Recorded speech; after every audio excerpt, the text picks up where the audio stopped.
Hi, എല്ലാവർക്കും നമ്മുടെ ചാനലിലേക്ക് വീണ്ടും സ്വാഗതം. ഇന്ന് ഞാൻ വന്നിട്ടുള്ളത് വിപ്പിംഗ് ക്രീമിൻ്റെ റെസിപ്പി ആയിട്ടാണ്. അപ്പോൾ ഒരുപാട് പേര് റിക്വസ്റ്റ് ചെയ്തിട്ടുണ്ടായിരുന്ന കാര്യമായിരുന്നു മുട്ടയുടെ വെള്ളയിൽ നിന്നുള്ള വിപ്പിംഗ് ക്രീം. അതുമാത്രമല്ല, ഇലക്ട്രിക് ബീറ്റർ ഒന്നും ഉപയോഗിക്കാതെ ചെയ്യണം എന്ന് പറഞ്ഞിട്ടുണ്ടായിരുന്നു. അപ്പോൾ നമ്മൾ ഇന്ന് ചെയ്യുന്നത് വിസ്ക് വെച്ചിട്ടാണ്. വിസ്ക് തന്നെ വേണമെന്നില്ല, വിസ്കോ സ്പൂണോ ഫോർക്കോ എന്ത് വേണമെങ്കിലും മതി. അത് വെച്ചിട്ട് നമുക്ക് അടിപൊളി ക്രീം ഉണ്ടാക്കാം. അപ്പോൾ നമുക്കതെങ്ങനെയാണെന്ന് നോക്കാം. അപ്പോൾ നമ്മൾ മുട്ടയുടെ വെള്ള വെച്ചിട്ടുള്ള ഈ ഒരു ക്രീം ചെയ്യുന്ന സമയത്ത് നമ്മൾ എടുക്കുന്ന ബൗളും അതുപോലെ തന്നെ എല്ലാ കാര്യങ്ങളും നല്ല ഡ്രൈ ആയിരിക്കണം കേട്ടോ. ഒട്ടും തന്നെ അതിൽ വെള്ളത്തിൻ്റെ അംശം ഉണ്ടാവരുത്. കാരണം വെള്ളം ഉണ്ടായിട്ടുണ്ടെങ്കിൽ നമ്മൾ മുട്ട ബീറ്റ് ചെയ്യുന്ന സമയത്ത് അത് നന്നായിട്ട് കിട്ടില്ല. അപ്പോൾ ഞാനിവിടെ ഇതുപോലത്തെ ഒരു വിസ്ക്കാണ് എടുത്തിട്ടുള്ളത്. ഇനി വിസ്ക് ഇല്ലാന്നുണ്ടെങ്കിൽ നിങ്ങൾക്കൊരു ഫോർക്കോ സ്പൂണോ എന്തെങ്കിലും എടുക്കാം കേട്ടോ. അപ്പോൾ അതും നല്ല ഡ്രൈ ആയിട്ടുള്ളത് തന്നെ എടുക്കാനായിട്ട് ശ്രദ്ധിക്കുക, ഒട്ടും വെള്ളം ഉണ്ടാവരുത്. ഇനി ഇതിലേക്ക് നമുക്ക് 2 മുട്ടയുടെ വെള്ളയാണ് ഞാനിവിടെ എടുക്കുന്നത്. അപ്പോൾ ഞാനിതുപോലൊരു കയ്യിലിട്ടിട്ട് അത് സെപ്പറേറ്റ് ചെയ്ത് എടുക്കുന്നുണ്ട്. ഇപ്പോൾ നിങ്ങൾക്ക് വേറെ ഏതെങ്കിലും മെത്തേഡ് ആണ് എളുപ്പമെന്നുണ്ടെങ്കിൽ ആ ഒരു രീതിയിൽ എടുത്താലും മതി കേട്ടോ. ഇതുപോലെ നമ്മൾ ചെയ്യുകയാണെങ്കിൽ എളുപ്പത്തിൽ നമുക്ക് മുട്ടയുടെ മഞ്ഞയും അതുപോലെ വെള്ള നന്നായിട്ട് സെപ്പറേറ്റ് ചെയ്ത് കിട്ടും. അപ്പോൾ അതാ ഞാനിതുപോലെ 2 മുട്ടയുടെ വെള്ള എടുത്തിട്ടുണ്ട്. ഇനി ഇതിലേക്ക് നമ്മൾ ചേർക്കുന്നത് 1/2 കപ്പിനടുത്ത് പൊടിച്ചിട്ടുള്ള പഞ്ചസാരയാണ്. അപ്പോൾ നിങ്ങൾ ബീറ്ററൊക്കെ വെച്ചാണ് ചെയ്യുന്നതെന്നുണ്ടെങ്കിൽ മുട്ടയുടെ വെള്ളം മാത്രം നന്നായി ബീറ്റ് ചെയ്തെടുത്ത ശേഷം കുറച്ചൊന്ന് കഴിഞ്ഞിട്ട് പഞ്ചസാര ചേർത്ത് കൊടുത്താലും മതി. ഞാനിപ്പോൾ ആദ്യം തന്നെ പഞ്ചസാര ചേർക്കുന്നുണ്ട്, കാരണം നമ്മൾ ഒരുമിച്ച് തന്നെയാണ് ഫുൾ ബീറ്റ് ചെയ്തെടുക്കാനായിട്ട് പോകുന്നത്.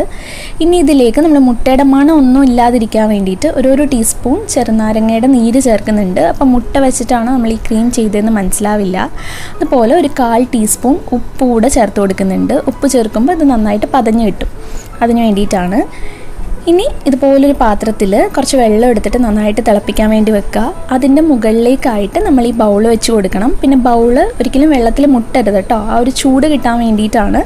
ഇതുപോലെ നമ്മൾ ബൗൾ വെച്ച് കൊടുത്ത ശേഷം ഒരു 2-3 മിനിറ്റൊക്കെ ഒന്ന് അതങ്ങനെ ഇരിക്കട്ടെ. അപ്പോൾ ആ ഒരു മുട്ടയൊക്കെ ചെറുതായിട്ടൊന്ന് ആ ചൂട് കിട്ടി ഒന്ന് ചെറുതായിട്ട് അതിൻ്റെ ആ ഒരു പച്ചമണമൊക്കെ മാറി നന്നായിട്ടൊന്ന് വെന്ത് കിട്ടും. അതുപോലെ ചെറുതായിട്ട് ഇതുപോലെ ഒന്ന് പതഞ്ഞ് വരാനായിട്ട് തുടങ്ങും. അപ്പോൾ ചെറുതായിട്ടൊരു ഒട്ടുന്നൊരു പരുവം കൂടെ ഉണ്ടാവും കേട്ടോ അതിന്. അപ്പോൾ ഈ ഒരു 2-3 മിനിറ്റൊക്കെ കഴിഞ്ഞിട്ടുണ്ടെങ്കിൽ നമുക്ക് നന്നായിട്ടൊന്ന് ബീറ്റ് ചെയ്ത് കൊടുക്കാം. അപ്പോൾ ചെറുതായിട്ട് ഓൾറെഡി അതിനകത്തൊരു പത പോലെ വന്നിട്ടുണ്ടാവും, ചെറുതായിട്ടൊരു ചൂടൊക്കെ വന്നിട്ടുണ്ടാവും. അപ്പോൾ ആ ഒരു സമയത്ത് നന്നായിട്ട് ഇതുപോലെ വിസ്ക് വെച്ചിട്ട് നന്നായിട്ട് ബീറ്റ് ചെയ്ത് കൊടുക്കുക. അപ്പോൾ ബീറ്റ് ചെയ്യുന്നതോറും പെട്ടെന്ന് പതഞ്ഞ് വരും ഈ ഒരു ചൂടിൽ വെച്ച് നമ്മൾ ബീറ്റ് ചെയ്യുവാണെങ്കിൽ. പിന്നെ ഈ ഒരു സമയത്ത് ഇതുപോലെ നല്ല ഒട്ടുന്നൊരു പരുവമായിട്ടുണ്ടാവും കേട്ടോ. അപ്പോൾ ഞാനിപ്പോൾ ഫ്ലെയിം ഓഫ് ചെയ്തിട്ടുണ്ട്, കാരണം ഇനി നമ്മൾ ആ ചൂടിൽ വെച്ചിട്ട് തന്നെ ബീറ്റ് ചെയ്താൽ മതി.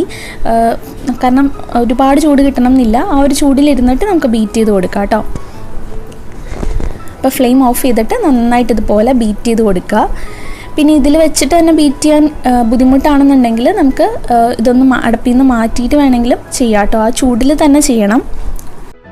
അപ്പോൾ അതാ നമുക്ക് വേണമെങ്കിൽ ഒരു പാത്രത്തിൽ ചൂടുവെള്ളം ഒഴിച്ചിട്ട് അതിൻ്റെ മുകളിലായിട്ട് നമ്മുടെ ബൗളിൽ വെച്ചിട്ട് ഇതുപോലെ നന്നായിട്ട് ബീറ്റ് ചെയ്ത് കൊടുക്കാം. കാരണം അടുപ്പിൽ വെച്ചിട്ട് ബീറ്റ് ചെയ്യാൻ കുറച്ചും കൂടെ ബുദ്ധിമുട്ടാണല്ലോ. അപ്പോൾ ഇതുപോലെ വെച്ചിട്ട് ബീറ്റ് ചെയ്താൽ മതി. ഇപ്പോൾ ഒരു 5 മിനിറ്റൊക്കെ ആയിട്ടുണ്ടാവുള്ളൂ കേട്ടോ. ആ ഒരു സമയം കൊണ്ട് തന്നെ അത്യാവശ്യം ഒന്ന് പതഞ്ഞ് വന്നിട്ടുണ്ട്. പിന്നെ ഈ ഒരു വെള്ളത്തിൻ്റെ ചൂട് പോവുകയാണെങ്കിൽ നമുക്ക് ഒന്നുകൂടെ ഒന്ന് അടുപ്പത്ത് വെച്ചിട്ട് തന്നെ ചെയ്യാം. അപ്പോൾ കുറച്ചും കൂടെ നന്നായിട്ട് എളുപ്പത്തിൽ നമുക്ക് ബീറ്റ് ചെയ്തെടുക്കാനായിട്ട് പറ്റും. കുറച്ചൊന്ന് ചരിച്ച് പിടിച്ചിട്ട് ഇതുപോലെ നന്നായിട്ട് ബീറ്റ് ചെയ്ത് കൊടുക്കുക. ഇപ്പോൾ കണ്ടില്ലേ, നന്നായിട്ട് പതഞ്ഞ് വരാനായിട്ട് തുടങ്ങിയിട്ടുണ്ട്. ഇപ്പോൾ വെള്ളത്തിൻ്റെ ചൂടൊക്കെ ഒന്ന് ആറിയിട്ടുണ്ട്. അപ്പോൾ ഞാൻ ഒന്നുകൂടെ ഒന്ന് നമ്മുടെ അടുപ്പിൽ തന്നെ വെച്ചിട്ട് ചെയ്യാൻ പോവുകയാണ്. അപ്പോൾ നേരത്തെ വെള്ളം ചൂടാക്കിയ പോലെ തന്നെ ഒന്നുകൂടെ വെള്ളം ഒന്ന് തിളപ്പിച്ചിട്ട് നമുക്ക് അതിൻ്റെ മുകളിൽ വെച്ചിട്ട് ഒന്നുകൂടെ ബീറ്റ് ചെയ്യാം. അപ്പോൾ നമ്മൾ ഈ മുട്ട ബീറ്റ് ചെയ്യുന്ന സമയത്ത് ബീറ്റർ ഉണ്ടെങ്കിൽ നമുക്കിതുപോലെ ചെയ്യേണ്ട ആവശ്യമൊന്നുമില്ല. ആദ്യം ഒന്ന് ചൂടാക്കിയിട്ട് ബീറ്റർ കൊണ്ട് അങ്ങ് ബീറ്റ് ചെയ്തെടുത്താൽ മതി. പക്ഷേ ബീറ്ററൊന്നും ഇല്ലെങ്കിൽ നമ്മളിതുപോലെ ആ ഒരു ചൂടിൽ തന്നെ ചെയ്യുന്നതാണ് കുറച്ചുകൂടെ നല്ലത്. ഇപ്പോൾ അതാ ഒരു 10 മിനിറ്റ് അടുത്തായിട്ടുണ്ട്. 10 മിനിറ്റ് ആകുമ്പോഴത്തേക്കും നമുക്ക് ഈ ഒരു ഫോമിലേക്ക് കിട്ടും. അത്യാവശ്യം നല്ല തിക്കായിട്ട് വന്നിട്ടുണ്ട്, കണ്ടില്ലേ. അപ്പോൾ നമ്മൾ വിസ്ക് വെച്ച് ചെയ്യുവാണെങ്കിലും ഒരു 10 മിനിറ്റ് കൊണ്ട് ഇതാ ഈ ഒരു രൂപത്തിൽ നമുക്ക് കിട്ടും. അത്യാവശ്യം നല്ല ക്രീമി ആയിട്ട് വന്നിട്ടുണ്ട്. നിങ്ങൾക്ക് കാണുമ്പോൾ തന്നെ മനസ്സിലാവും, ശരിക്കും നമ്മുടെ വിപ്പിംഗ് ക്രീം പോലെ തന്നെ നമ്മുടെ മുട്ടയുടെ വെള്ളമായിട്ടുണ്ട്. അപ്പോൾ അത് ആ ചൂടിൽ വെച്ച് ചെയ്യുമ്പോഴാണ് പെട്ടെന്നാവുന്നത് കേട്ടോ. കുറച്ചുകൂടെ സ്പീഡിൽ നമുക്കായി കിട്ടും.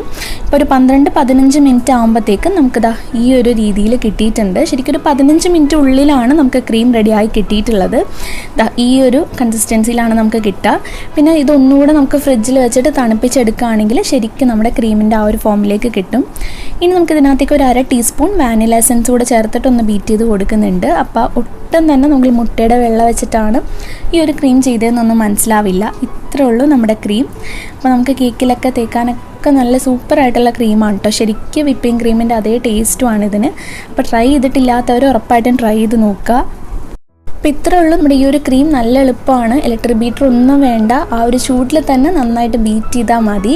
അപ്പോൾ എല്ലാവരും ട്രൈ ചെയ്തിട്ട് ഫീഡ്ബാക്ക്സ് അറിയിക്കുക. അതുപോലെ നമ്മുടെ ചാനൽ ഇഷ്ടമായിട്ടുണ്ടെങ്കിൽ താഴെ റെഡ് കളറിലൊരു സബ്സ്ക്രൈബ് ബട്ടൺ ഉണ്ട്, അതൊന്ന് പ്രസ് ചെയ്ത് സബ്സ്ക്രൈബ് ചെയ്യുക. അപ്പോൾ തൊട്ടടുത്തൊരു ബെല്ലൈക്കൺ വരും, അത് ക്ലിക്ക് ചെയ്തിട്ട് ഓൾ എന്നുള്ള ഓപ്ഷൻ കൂടെ സെലക്ട് ചെയ്ത് കൊടുക്കാം കേട്ടോ. നെക്സ്റ്റ് വീഡിയോയിൽ കാണാം നല്ല റെസിപ്പി ആയിട്ട്. താങ്ക്